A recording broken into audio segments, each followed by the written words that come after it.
Bismillahirrahmanirrahim. Assalamualaikum warahmatullahi wabarakatuh. Alhamdulillah. Alhamdulillah wa kafa. Wassalatu wassalamu ala nabiyil mujtaba Sayyidina Muhammad bin Mustafa wa ala alihi wa sahbihi al-siddi wa nafa. Amma ba'd. فقال تعالى في كتابه الكريم أعوذ بالله من الشيطان الرجيم ألم تر إلى الذين بدلوا نعمة الله كفرا وأحلوا قومهم دار البوار جهنم يصلونها وبئس القرار صدق الله العظيم. معاشر المسلمين والمسلمات رحمكم الله.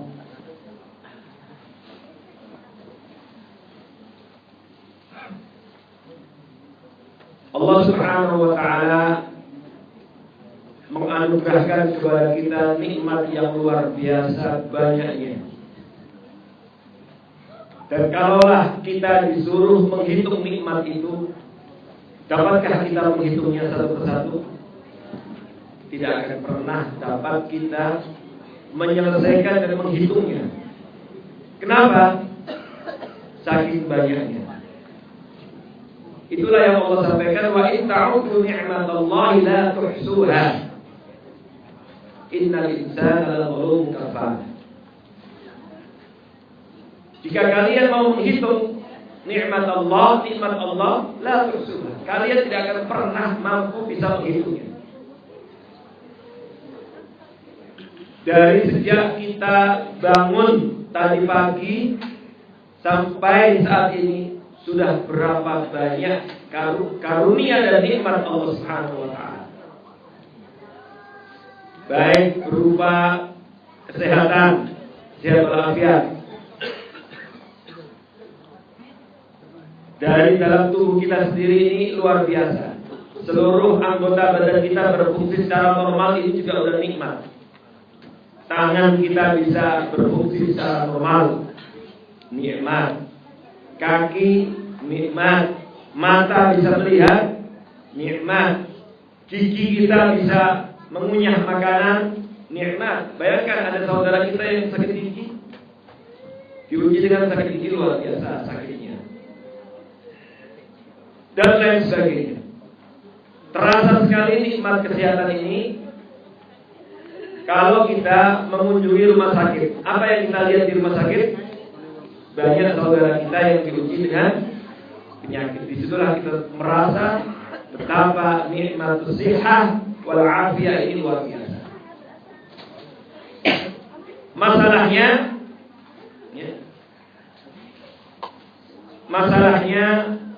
ada manusia yang kemudian lupa, lalai dengan nikmat itu, dan bahkan kemudian mengganti nikmat itu dengan kekufuran, mengganti nikmat dengan nikmah, yaitu mengganti nikmat dengan kebinasaan. Maka tema kita pada malam hari ini adalah merubah nikmah menjadi nikmah. Yang pertama pakai ain nikmah, yaitu nikmat, merubah nikmat menjadi nikmah. Yang kedua pakai qaf, nikmah. Nikmah itu apa? Bencana.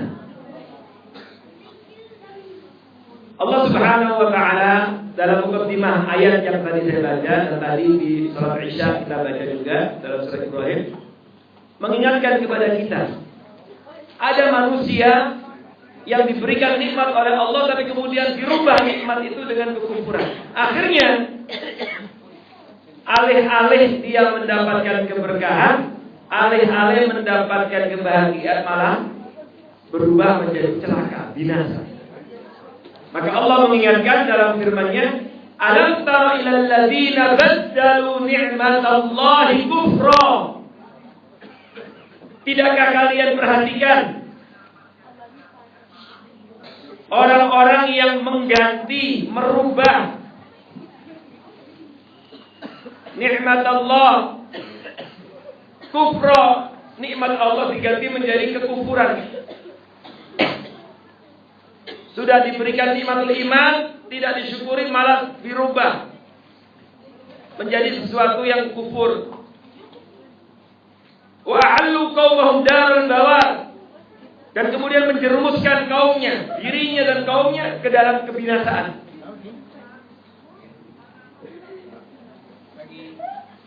Jahannam, yaitu ke dalam neraka Jahannam. Yaslaunaha wa bi'sal qarar, dan akhirnya orang yang seperti ini nanti akan ditempatkan di neraka, dan kemudian Allah jelaskan itulah seburuk-buruk tempat tinggal. Ma'asyiral muslimin rahimakumullah. Ayat ini oleh Imam Ibnu Katsir disampaikan kepada kita bahwa ayat ini dilatar belakangi turunnya tentang perbuatan orang-orang kafir Mekah. Mereka ini adalah orang yang diberikan nikmat oleh Allah. Apa bentuk nikmat yang diberikan kepada penduduk Mekah? Di antara nikmat itu diutus di Mekah itu siapa? Rasulullah. Diutus seorang yang ingin mengajak kepada bahagia dunia akhirat. Itu nikmat. Jadi kehadiran Rasul itu nikmat. Allah katakan dalam ayat yang lain, Ali Imran ayat 164, laqad mannallahu 'alal mu'minin. Sungguh benar-benar Allah memberikan karunia nikmat terhadap orang beriman. Apa nikmat itu? Iz ba'atsa fihim rasulah. Ketika diutus di tengah-tengah mereka seorang rasul dari kalangan mereka yang mengajak kepada kebaikan, kebenaran, membaca ayat, membacakan ayat Al-Quran, wa yuzakkihim, membersihkan jiwa-jiwa mereka yang tadinya kotor, dekadensi moral merebak di sana sini, diluruskan, diajak kepada yang benar, sehingga menjadi orang-orang yang shadiqun, jujur, menjadi orang yang dermawan, menjadi orang yang baik, akhlak mulia. Wa yu'allimuhul kitab wal hikmah, kemudian diajarkan pengetahuan yang bersumber dari Quran dan hadis. Wa in kanu min qablu lafi dhalalin mubin. Dan mereka sebelum datangnya Rasul berada dalam kesesatan yang nyata. Jadi keberadaan seorang dai, keberadaan seorang yang mengajak kepada kebaikan, ketika di tengah-tengah kita ada orang yang semangat meluruskan perbuatan kita yang salah, ketika dalam rumah tangga kita ada orang-orang yang mengingatkan kita kepada Allah, ketika di masyarakat kita ada masyarakat komunitas yang ingin mengajak kita untuk senantiasa dekat dengan Allah, itu merupakan nikmat. Jarang orang menyadari itu nikmat.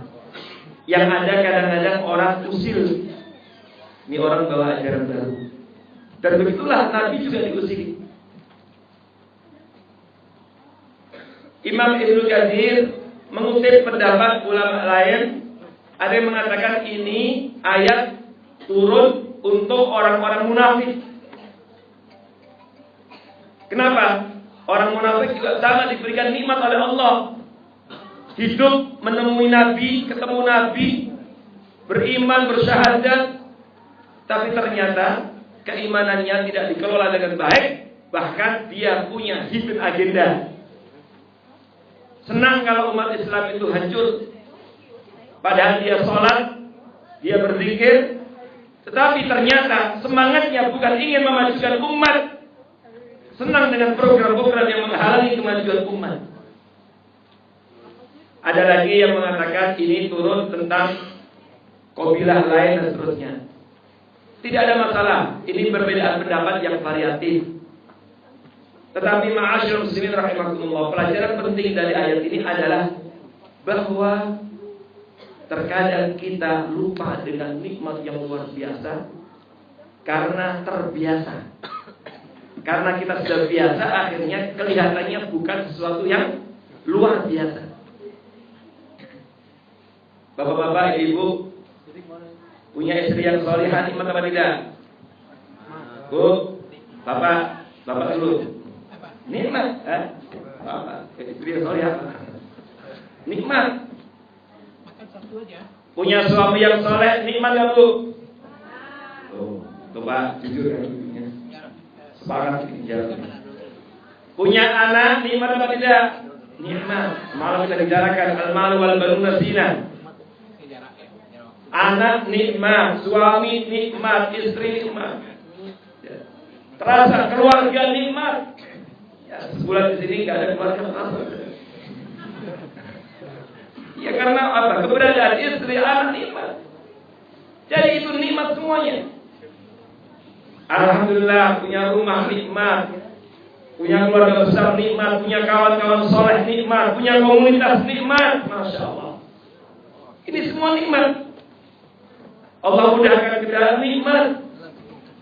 Tapi kadang-kadang karena sudah terbiasa, kita kurang cerdas membaca bahwa semua ini nikmat. Akhirnya jarang yang kemudian dimainten, dikelola dengan baik untuk dijadikan sebagai media wasilah untuk mendekatkan diri kepada Allah Subhanahu wa taala. Yang terjadi adalah sudah istrinya salihah, masih nyari yang enggak saleh. Betul.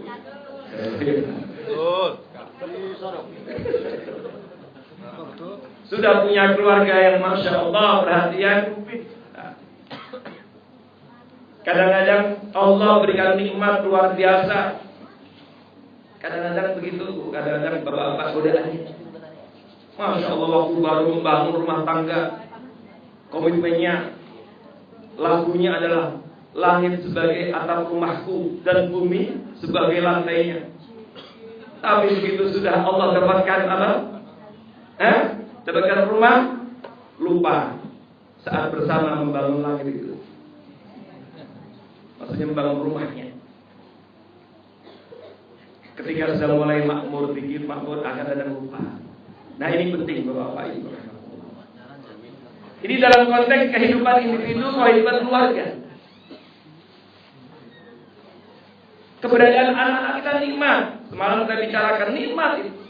Maka kita harus cerdas membaca nikmat ini sehingga kita kelola dengan baik, kita didik dengan baik supaya menjadi aset untuk membahagiakan kita di dunia dan akhirat. Dan kalau kita sudah mati, dia akan menjadi deposit akhirat kita, mengalirkan pahala yang tidak berputus. Dan seterusnya, harta pun juga nikmat. Coba lihat sengsaranya orang yang tidak punya harta. Ayat ini dalam skop kehidupan pribadi atau kehidupan ini. Coba kita lihat ke kehidupan yang lebih makro, bangsa dan negara kita. Indonesia ini dikaruniai banyak nikmat apa sedikit nikmat? Banyak. Indonesia itu luar biasa. Kayu ditanam jadi jadi pohon tanaman. Coba ditaruh di padang pasir jadi apa itu?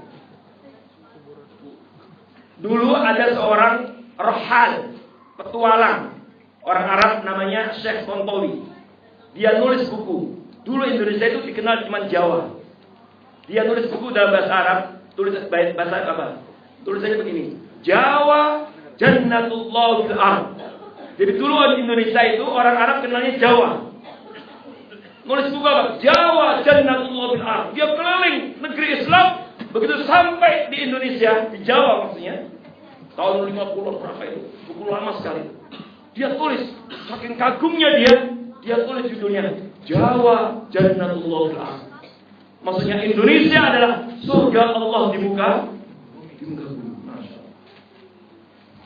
Mau tahu banyak kekayaan? Saya bawa data ini, mungkin sengaja saya bawa, biar kita lihat betapa kayanya kekayaan alam kita.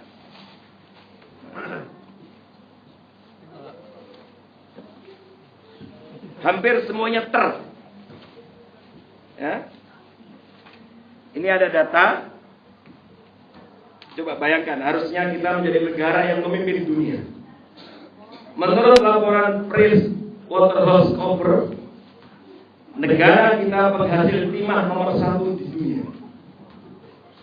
Nomor berapa? Batu bara nomor 3 di dunia. Tembaga nomor 4 di dunia. Nikel nomor 5 di dunia. emas nomor 7 di dunia. Kemarin ada kawan yang dari Freeport, pernah kerja di Freeport, siapa namanya, dia cerita, katanya Freeport itu tiap hari berapa produksi emasnya? 300 kilogram. Freeport itu Bu, di Irian Jaya sana Papua, setiap hari produksi emasnya berapa? 300 kilogram. Sekarang harga emas berapa Bu?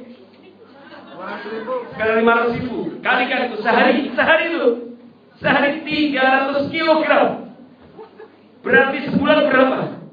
Setahun berapa? Berapa puluh tahun? Freeport kontrak.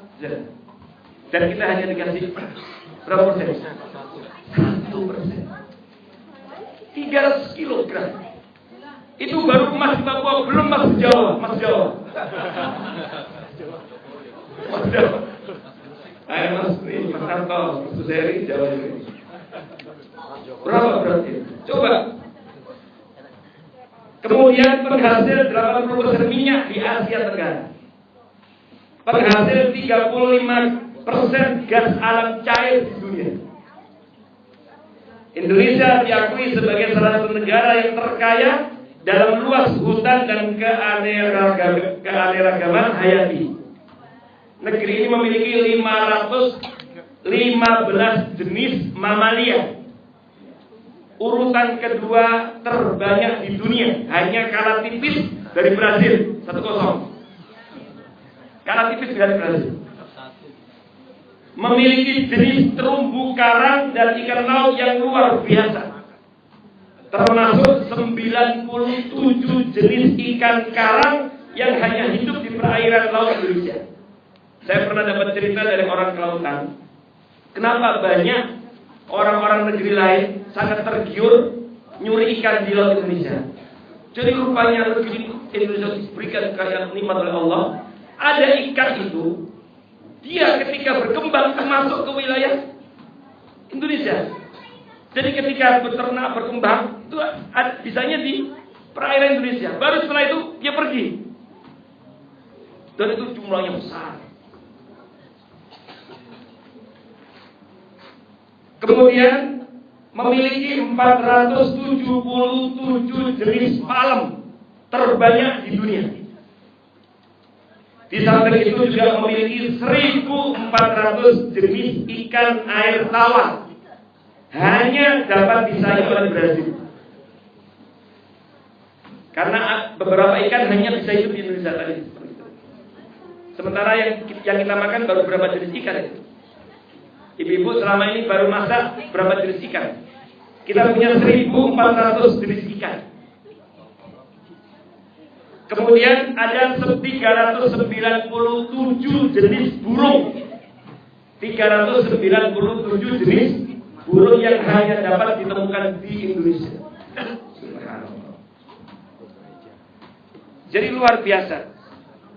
Kita punya pulau tahun 2044 itu datanya 17.504. Sedangkan jumlah pulau yang telah memiliki nama hanya 7.870. Berarti masih ada 9.634 pulau yang belum punya nama. Jadi ini luar biasa. Tapi, ini semuanya. Tapi realitasnya kita juga lagi. Apa? Utangnya terbanyak, korupsinya juga ikut masalah. Dan seterusnya. Artinya, saya ingin katakan apa? Ini adalah nikmat yang luar biasa Allah berikan. Tapi pertanyaannya, sudahkah kita mensyukuri nikmat Allah ini? Yang terjadi adalah kita merubah nikmat ini yang luar biasa itu berubah menjadi nikmah. Tidak disyukuri, tidak dikelola dengan baik, tidak dimanage dengan baik. Dan Allah sesungguhnya telah menetapkan sunnatullah. Hukum Allah telah digariskan dalam Al-Quran. Dalam surat yang lain Allah subhanahu wa ta'ala berfirman, wa daraballahu mathalan, dan Allah memberikan perumpamaan. Korea, suatu negeri, kampung negeri bangsa, kanat aminatan, dulunya aman, tentram. Ya fiha rizquha ragadan min kulli makan. Rezekinya datang dari semua tempat. Tadi itu beragam kekayaan alam, masya Allah. Ragadan min kulli makan. Digambarkan dengan bahasa gemah, ripoh, loh jinawi, tuturi, handayani, jadi gemah, ripoh, loh jinawi, murah sandang, murah pangan. Apa itu? Tuturi, handayani, apa itu? Artinya luar biasa. Jadi aminah, mutmainnah, aman, tentram, nyaman, kemudian tenang, dan sumber daya alamnya ya'tiya rizqan ragadan min kulli makan. Tapi kata Allah, fakafar. Tapi yang terjadi kemudian mereka mengkufuri nikmat itu. Tidak dimanfaatkan dengan baik. Malah semakin jauh dari Allah. Malah memerangi ajaran Allah. Dan lain sebagainya. Dikufuri nikmat Allah seperti ini. Apa yang terjadi? Fa'adhaquhallahu libasal ju'. Lalu Allah akan menghinakan, meliputi dengan baju kelaparan. Maksudnya kemudian ditimpakan dengan baju kelaparan. Wal khauf, ketakutan, sehingga gak tentram, gak aman. Aman gak mungkin Indonesia? Kita lihat di sini kan, orang parkir gak punya garasi, naruh mobil semahal apapun dalam depan rumah, hilang gak paginya? Coba kalau kira-kira di Indonesia kira-kira gimana itu? Jadi sepeda. Coba lihat parkir ini kan biasa gak ada garasi, sama seperti Saudi. Mobil-mobil Lexus, mobil Rolls Royce apa? Jarang mereka punya garasi. Kalau garasi satu, mobil yang tiganya di luar semuanya. Nah di kita, jangankan BMW, saya sering bilang, jangankan BMW, BWM sudah digembok di depan garasi kita. Tahu BWM? BP warna merah. Udah digembok, hilang. Prox Pak. Prox. Jangankan BWM, BP warna merah udah digembok. Coba lihat tuh, saudara-saudara kita kalau ke masjid, mau ke masjid itu untuk supaya tenang sholatnya itu digembok, udah ada kunci aslinya dari produksinya, tambah lagi kunci, tambahan lagi. Kadang-kadang depan kunci, belakang kunci.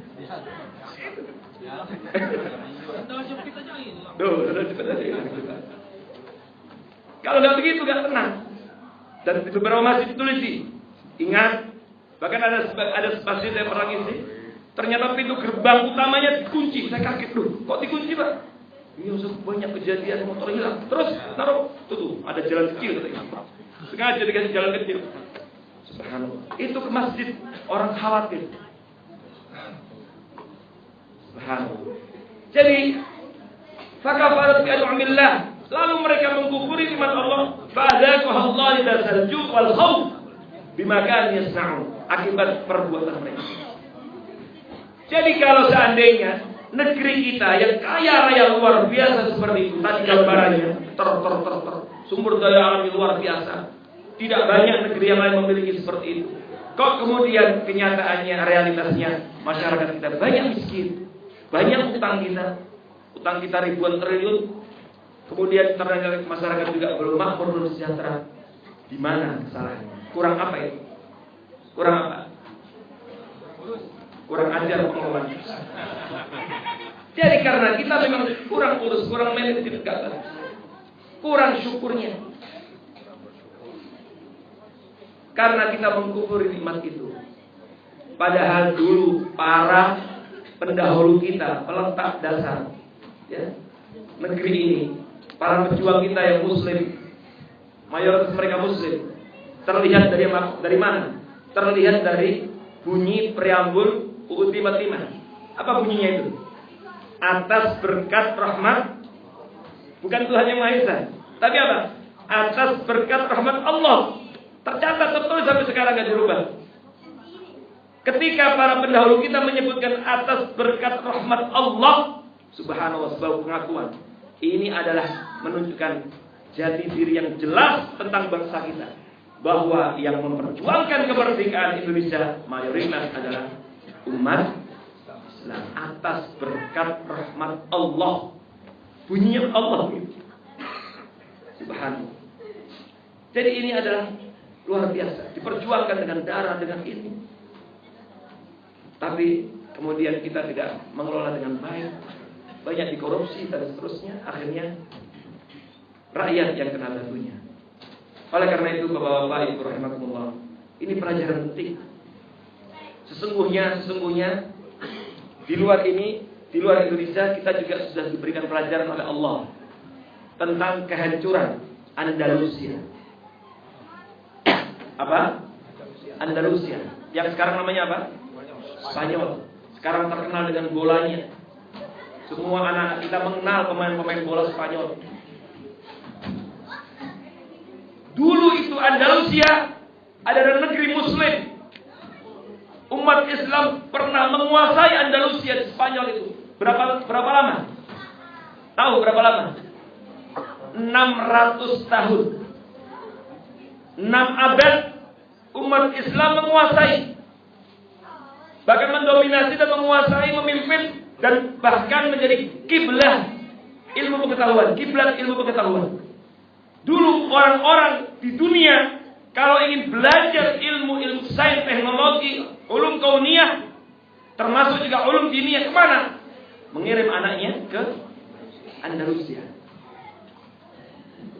Orang-orang barat kalau ingin pintar anaknya dikirim ke Andalusia belajar di sana. Maka Andalusia banyak melahirkan ulama di bidang apapun. Maka ulama-ulama tafsir banyak dari sana. Imam Qurtubi, tafsir Qurtubi. Qurtubi itu apa? Cordoba. Qurtubi itu dari Cordoba, Spanyol. Kemudian ulama yang lain sama, banyak sekali. Ulama-ulama yang dari Cordoba, belum lagi yang tadi itu. Apa yang terjadi dengan Andalusia? Sama digambarkan oleh Allah seperti tadi ayat tadi. Allah berikan nikmat banyak, tapi kemudian lengah dan lalai, dan kemudian kufur kepada Allah, akhirnya berubah. Kaum muslimin yang tadinya mayoritas jaya menguasai, kemudian hancur dan kemudian berubah. Sekarang umat Islam menjadi minoritas. Banyak masjid-masjid yang berubah jadi museum. Saya membaca ada buku namanya At-Taibuna Ilallah, ditulis oleh seorang penulis dari Saudi, Syekh Abdul Aziz Al-Muslim. Dia menulis kisah nyata. Ada orang Arab taubat ketika di Andalusia, ketika Spanyol. Dia tadinya biasa rusak seluruh dunia, begitu sampai Spanyol. Ketika dia sampai Spanyol, berkeliling melihat peradaban-peradaban Islam, sisa-sisa peradaban itu. Apa yang terjadi? Dia cerita di situ, di buku itu. Saya digait oleh perempuan, kemudian diajak ke tempat-tempat bersejarah. Dan suatu ketika saya masuk satu tempat, saya masuk dan banyak turis masuk, pakai sepatu, pakai ini, injak-injak. Apa yang saya lihat? Begitu saya masuk ke tempat itu, museum, langsung yang saya lihat adalah ornamen-ornamen, tulisan kaligrafi masih indah di tempat itu. Maka saat itu saya langsung meneteskan air mata. Saya menangis. Rupanya yang saya injak ini adalah dulu ada tempat yang diagungkan kalimat la ilaha illallah. Tempat yang dulu diagungkan kalimat tauhid. Tempat sholat. Dan sekarang diinjak-injak oleh turis. Dan itu telah menjadi museum. Bekas-bekas keindahan sebagai masjid masih terlihat dengan jelas. Maka saya adalah orang yang rusak. Tapi ketika masuk di Spanyol, melihat keadaan seperti ini, saya tidak tahan. Kemudian menangis dan pulang ke Saudi, berubah total dan menjadi ulama. Berubah dia hidupnya.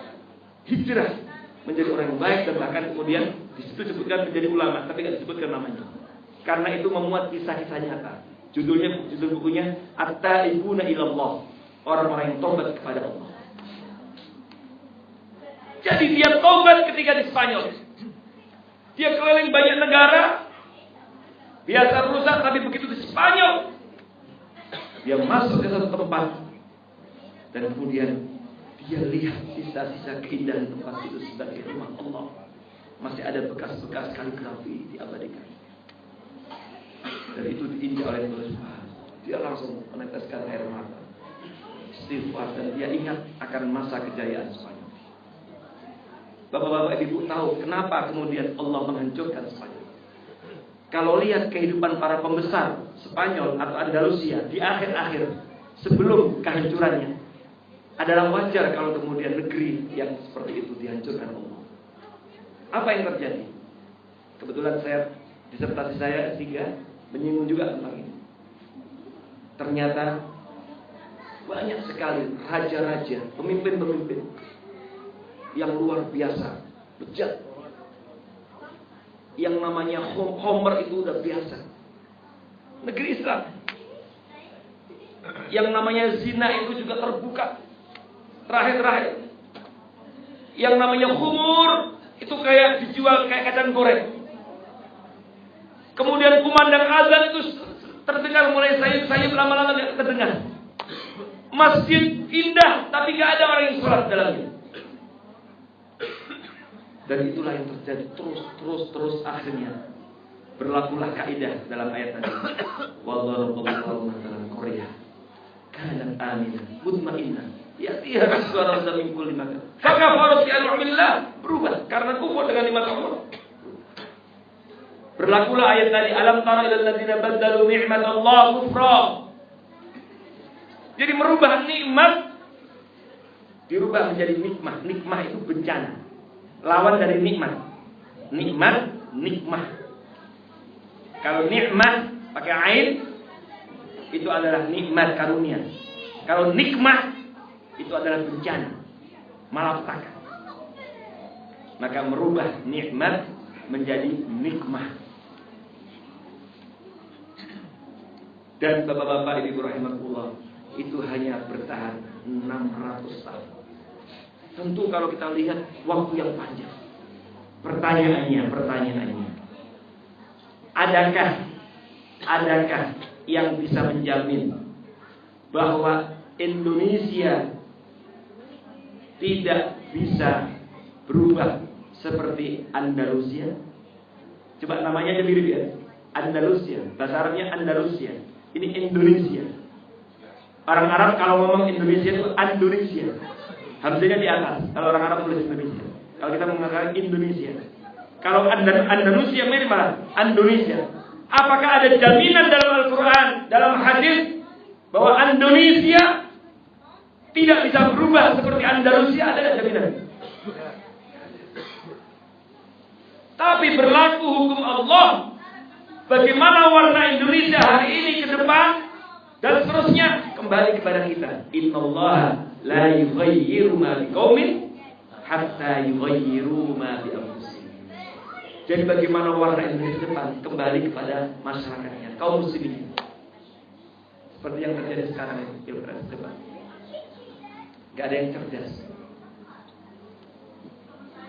Gak ada yang cerdas. Jadi sebagian saudara kita pilpres ini kayak festival, kayak walimatul urus, kayak mau ngadain perangkat pernikahan, kayak mau datangi orang khitanan. Jadi nggak ada, seakan-akan nggak ada pengaruhnya bagi kehidupan untuk dirinya, anak cucunya ke depan. Nggak worry ya? Nggak worry, nggak worry. Jadi mereka biasa anggap ini nggak ada hubungannya. Saya masih bisa sholat, bisa ini. Sebagian menganggap itu festival. Gitu. Padahal kita tahu bahwa apa yang terjadi dalam kehidupan sekarang akan sangat menentukan perjalanan ke depan. Bagaimana juga Indonesia agar dibanggakan oleh dunia Muslim, dunia Islam. Karena Indonesia adalah negeri terbesar Muslim di dunia. 235 juta penduduk Indonesia. Kalau 80%-nya saja Muslim, berapa itu? Berapa Bu? 80%-nya? Sekitar? Subhanallah, 220. Coba. Itu orang Arab semua dikumpulkan, negeri Arab dikumpulkan jumlahnya. Maka kata sebagian ustaz, kalau seandainya nggak usah banyak-banyak, 10 juta aja orang Indonesia suruh ngencingin Israel, tenggelam itu Israel. Tapi luar biasa jumlah besar. Tapi apakah berkualitas? Apakah bermutu? Nah, ini tantangan kita. Oleh karena itu, kembali kepada kita. Bagaimana warna Indonesia ke depan? Ya kembali kepada kita, kembali kepada masyarakat Indonesia sendiri. Kalau modelnya mirip seperti Andalusia, masjid semakin ditinggalkan, ayat-ayat Quran udah nggak zaman lagi, udah males, ya, dan seterusnya. Dipisahkan kehidupan dunia dengan agama, sekularisasi. Orang agama hanya sekedar untuk menggugurkan kewajiban dan sama sekali nggak ada ruhnya. Nah, bukan hal yang mustahil. Sama dulu juga mungkin masyarakat Muslim di Andalusia, mereka merasa mayoritas, merasa ini nyaman, tapi ternyata ketika mulai lambat laun ditinggalkan agama, dan agama hanya menjadi simbol-simbol, ya, untuk acara-acara yang sifatnya ritual-ritual semata, ya, hanya nuansanya saja, acara bernuansa Islam, jadi bernuansa, nggak ada Islam, tapi nuansanya saja. Nah, kalau udah begitu lama-lama, tapi kita tetap optimis. Kita harus tetap optimis dan kita terus berjuang. Harapan itu masih ada dan kita tidak pernah ada rasa pesimis. Dan ini kewajiban kita. Kewajiban kita semuanya, meskipun antum tinggal di Australia, tapi punya kewajiban memikirkan bagaimana masa depan Indonesia ke depan. Dengan terus menjalin komunikasi dengan keluarga kita di sana, masyarakat kita, saudara kita, untuk menyampaikan pesan-pesan penting ini, supaya nikmat yang sudah Allah anugerahkan kepada Indonesia tidak berubah menjadi nikmat, menjadi bencana dan malapetaka. Na'udzubillah min dzalik. Dan kalau itu terjadi maka akan menjadi ancaman kebinasaan. Wallahu a'lam bishawab. Semoga kita betul-betul dapat membaca secara cerdas bahwa istri kita adalah nikmat, suami kita adalah nikmat, anak kita adalah nikmat, keluarga besar kita adalah nikmat, orang tua kita adalah nikmat, kawan-kawan soleh adalah nikmat, komunitas kita adalah nikmat, teman-teman pengajian kita adalah nikmat, kendaraan, harta yang Allah titipkan kepada kita adalah nikmat. Dan mari semua itu kita syukuri dan kita jadikan semua itu menjadi wasilah, sarana untuk meningkatkan ibadah kepada Allah, mentaati Allah, sehingga insya Allah nikmat ini akan terus terpelihara. Bahkan Allah melipat gandakan nikmat itu dan tidak akan pernah dirubah menjadi nikmat atau bencana dan malapetaka. Amin ya rabbal alamin. Aku qouli hadza assalamualaikum warahmatullahi wabarakatuh. Selanjutnya seluruh silakan Bapak Ibu yang mau bertanya teruskan.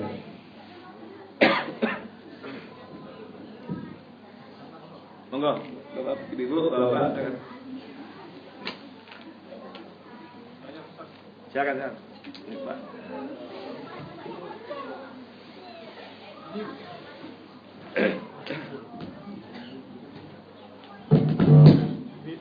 Nama siapa nama?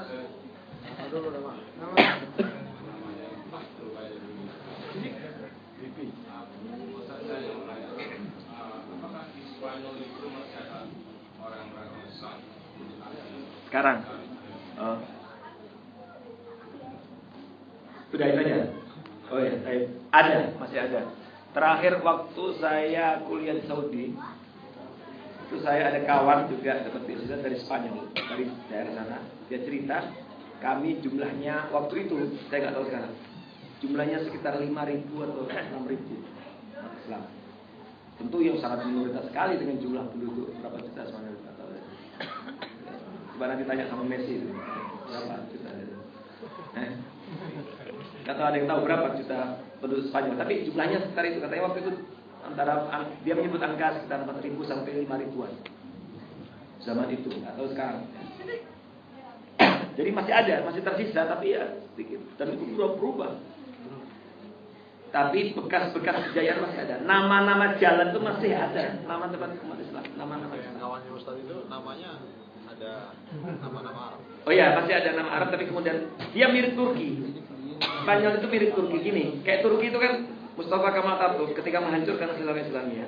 Itu kemudian dia kan terakhir itu dia larang itu azan pakai bahasa Arab, azan pakai bahasa Turki. Jadi semua diturkikan. Nah, Spanyol kayak begitu. Sehingga nama orang juga kayaknya udah, nama aslinya bagus, cuman udah kena bahasa Turki, jadi namanya udah kayak diturkikan gitu. Kayak beberapa negara kan kena gitu, kena pengaruh. Namanya aslinya bagus. Kayak apa itu siapa? Main bola Mesut Ozil gitu. Itu namanya Mesut itu. Mesut Ozil. Itu Mesut ya. Namanya Mesut itu. Itu bagus Mesut itu. Jadi ada nama-nama gitu. Ada, jadi masih ada. Sekarang saya nggak tahu datanya berapa, tapi bisa cek nanti dilihat. Tapi masih ada. Masjid juga tentu masih ada.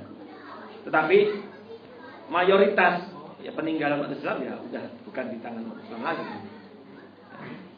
Dan kita tahu Islam masuk pertama ke Spanyol, Eropa Timur, melalui Eropa Timur. Jadi inilah ya bukan hebatnya. Memang Rasulullah kan hebat. Rasulullah SAW ketika menjelang wafat itu kan beliau mengangkat siapa? Anak muda menjadi pemimpin tentara. Usama gitu ya. Diangkat Usama untuk menjadi pemimpin. Yang waktu itu ditentang. Banyak sahabat senior tentang ini orang anak baru kencur jadikan pemimpin tentara. Tapi nggak sampai diberangkatkan Rasulullah wafat. Rasulullah SAW wafat. Nah, begitu Abu Bakar As-Siddiq radhiyallahu anhu dilantik menjadi bai'at sebagai khalifah mengganti Rasulullah SAW, ya, maka salah satu program 100 harinya Abu Bakar As-Siddiq dalam bahasa kita sekarang ini adalah melanjutkan program yang sudah digagas oleh Rasulullah SAW. Apa itu? Memberangkatkan tentara Usama. Nah, pada saat itu mendapatkan perlawanan lagi dari sahabat sendiri. Banyak yang nggak setuju awal-awalnya. Kenapa? Karena ya itu, ya ada sebagian berargumentasi, ya udah zaman Nabi, sekarang zamannya beda lagi. Kata Abu Bakar, lah, saya tidak akan pernah ya turun dari apa yang sudah digagas oleh Rasulullah. Maka saya akan berangkatkan apapun yang terjadi. Dan akhirnya para sahabat legowo juga menerima. Dan apa yang terjadi? Kalau kita baca sirah, coba baca ini. Ternyata justru inilah Jaish Usama ahli sejarah mencatat prestasinya. Tentara yang dipimpin oleh Usama inilah yang mampu membuka futuhat Islamiyah, bahkan konon yang membuka jalan tentara Islam sampai ke Eropa Timur, termasuk ke Spanyol itu. Kalau Spanyol tahu lebih jauh, tapi sebelumnya udah dibuka itu pintu-pintu itu. Jadi itu adalah tentara Usama bin. Jadi artinya tentu Rasulullah SAW ketika membuat keputusan itu sudah memprediksi.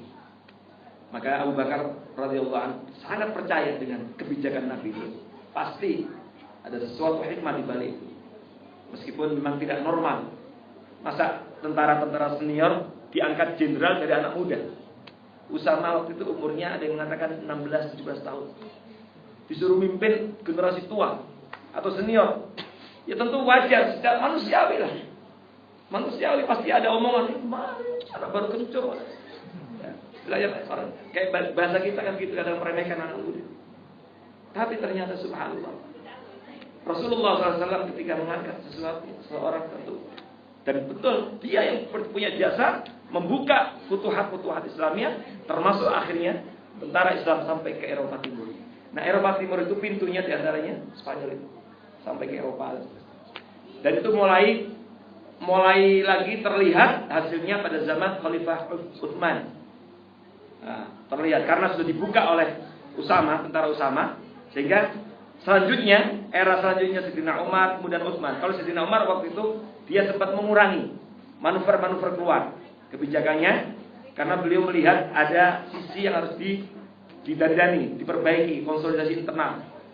Maka banyak sahabat yang kemudian ditarik lagi, nggak boleh banyak keluar untuk memperbaiki.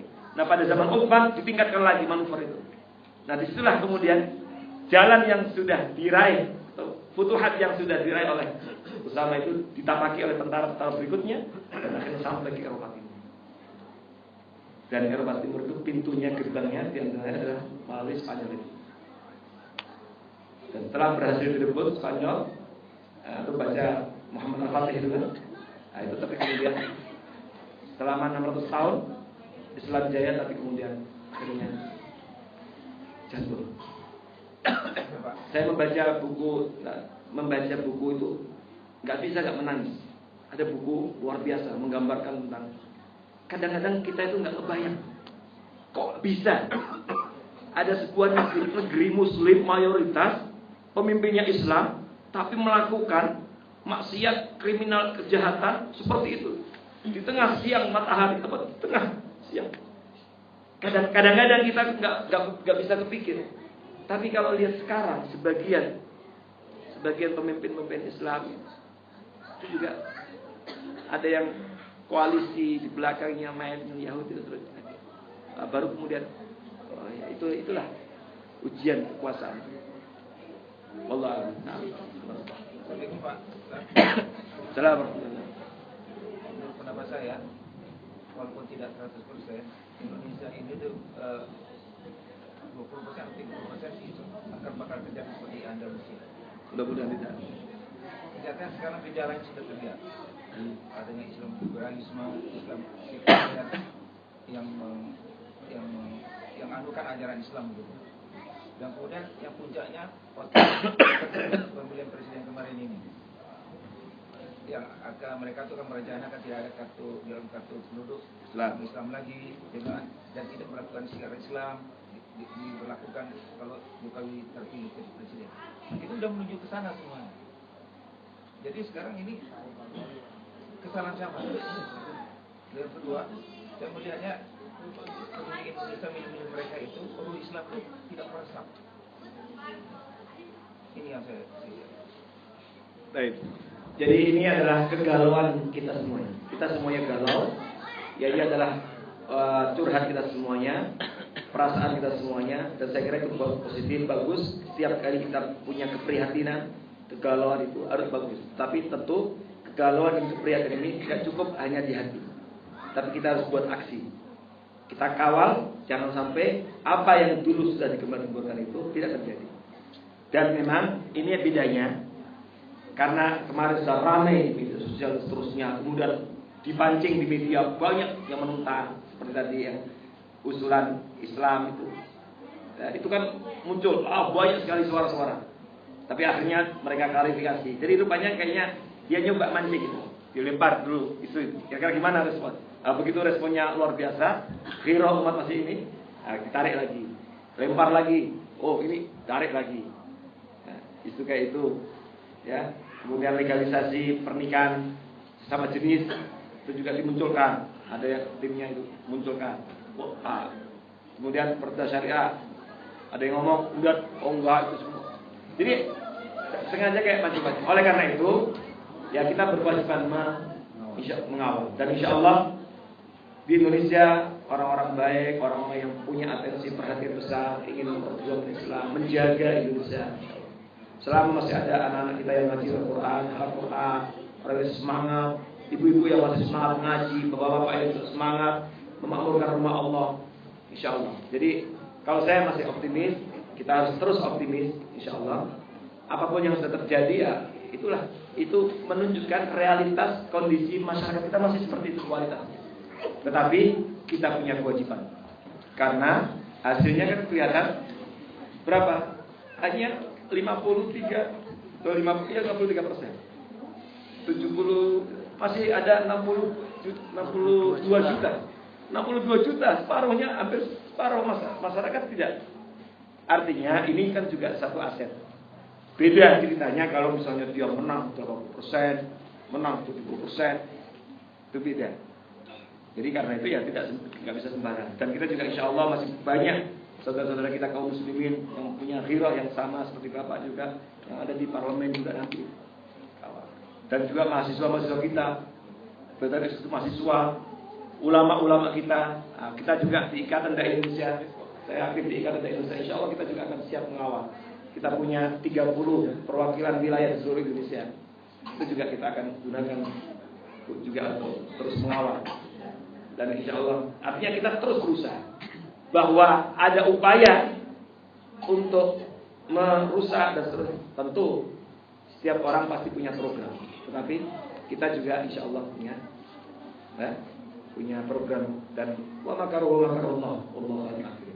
Insya Allah kita tetap optimis, dan bapak-bapak yang di sini terus bekerja juga, aktivis dakwah, nggak boleh ada kekecewaan. Kita kembali lagi bekerja maksimal.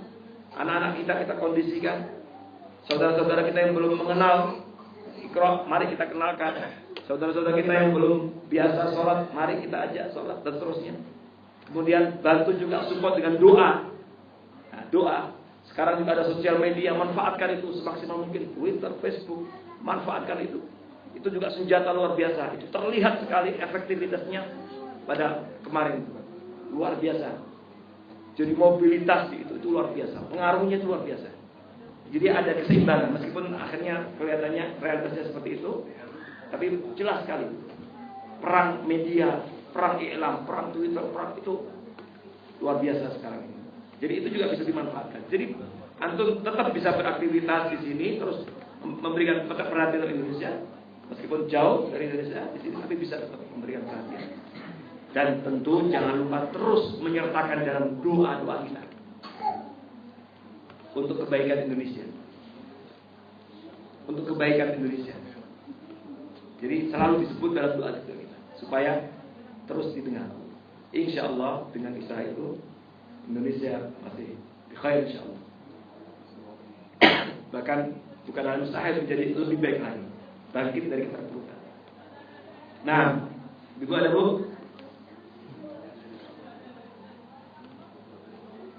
Cukup? Baik. Kalau tidak ada, kita akhiri di sini.